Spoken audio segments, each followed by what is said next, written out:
Guys, so I'm going to talk about something that I know I've mentioned a few times, and it's because I really feel a calling and a purpose to speak about the divine feminine and divine masculine in this lifetime. And I feel it's because I'm quite androgynous, and lately I've been meeting a lot of androgynous people or people with androgynous names, and I don't think that's any coincidence. So the reason I'm sharing this is because I do a lot of work with the body, and lately I've been getting a lot of injuries on the left side of my body.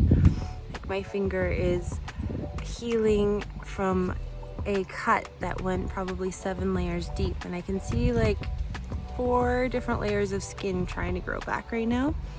And then yesterday I did this to my foot, and as I was leaving the house I got another one. So that just means to me, like, the hands and feet are parts of the body that make the first actions, or they're very, especially the hands, how we work, how we get things done, what we do on a day-to-day, minute-to-minute basis. And the feet help us step in the right direction. They're very grounding, stabilizing, supporting. And so the fact that those two parts of my body on the left side, which is the feminine side, keep getting hurt, sparked this message anyways. Also, if you'd like to learn more about what different parts of the body represent, check out my Instagram page. So there's a collective energy right now too that where divine feminines are being called to sit back, relax, regain their creative energy, and really nurture themselves to catch up on rest and just fill their time and space with loving themselves, because from that state comes our divine creativity and natural flow and what we're meant to do and create and passionately pursue in this lifetime. That only comes when we are fully surrendered and relaxed and feel supported and taken care of. So myself as a single business owner, I tap into my masculine a lot. I'm always working. I'm taking care of myself and my dog, and this energy is really just pushing and amplifying that desire and that need to receive help and to be accepting of support. And whenever this happens, quite often I'll go through seasons of this, and in these times I just really have to trust. Take a step back, trust that I will be supported, I will be taken care of by God. And you know what, it always works whenever we completely surrender and trust these moments. Even in childhood, I remember my friends, I was always so lucky or fortunate when I gave myself grace and I gave myself just the trust in that things would work. They thought I was so lucky, but really that's all it is. It was just that I had absolute faith that things would work out. Something I need to add is that I'm a projector in human design. And if you haven't had your human design chart read,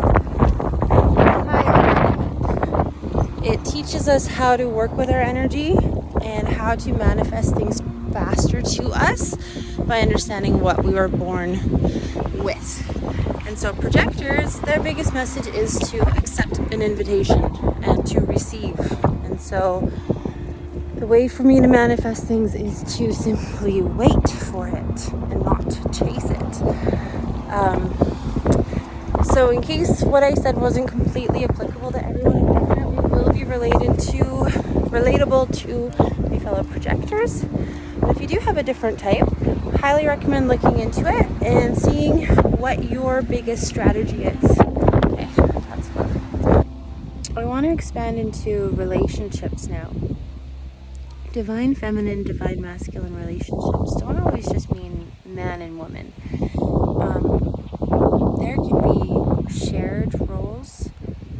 There can be both partners taking turns and putting in an equal effort.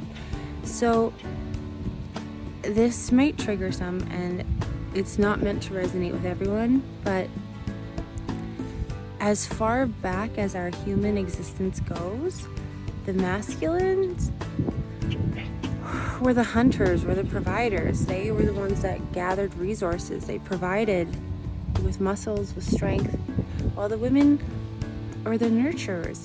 They were the ones that took care of the kids. So in modern day, see it as like masculines provide, they work, they gather resources, they provide shelter, and the women are able to hold space and allow the masculines to decompress and ask, what's wrong? How are you? How was your day? What happened? You know, that emotional support. But in our shared society now, most women are in the workforce too and are equally exhausted when they come. They want to be asked, how was your day? How are you feeling? How was, you know? And all I'm suggesting is kind of feel into the energy of both those situations and what feels lighter, what feels easy, what feels relaxed. Because I know it's not ideal in society right now. Most people have to work 2 or 3 jobs just to stay afloat. But as we focus on this, if humanity chooses to focus on this energy consciously, collectively, that's how we'll create it. And who knows what it will actually look like, but feeling into the energy of what that support and relaxation would feel like is what's going to create it. And that's how we're creating it, how lightworkers are pushing these shifts in consciousness right now. So for any feminines out there watching this, how many of you feel totally safe and provided for? And then how many of you take time to relax and create and just mindlessly flow and kind of do things from the heart?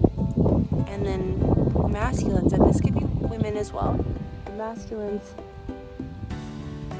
if you're already working and you're providing, how do you relax at the end of the day? Who do you have as a support system? Who can you talk to and release your emotions and just hug or surrender to and feel caught? Do you distract yourselves with more work? What does that balance look like for you? And if there are any feminines watching this who relate with what I'm going through, when was the last time you completely surrendered and trusted that you would be provided for and taken care of? And I don't mean just quit your jobs. I'm still going to be working, just less. Because a big part of this next journey is to create. If anyone is on the same journey right now, how often do you just trust that the universe, God, source, creator will take care of you? Because our true calling and true purpose is to be in a state of creation. Okay. That's all I have for now. Love you lots and hope you're all doing well.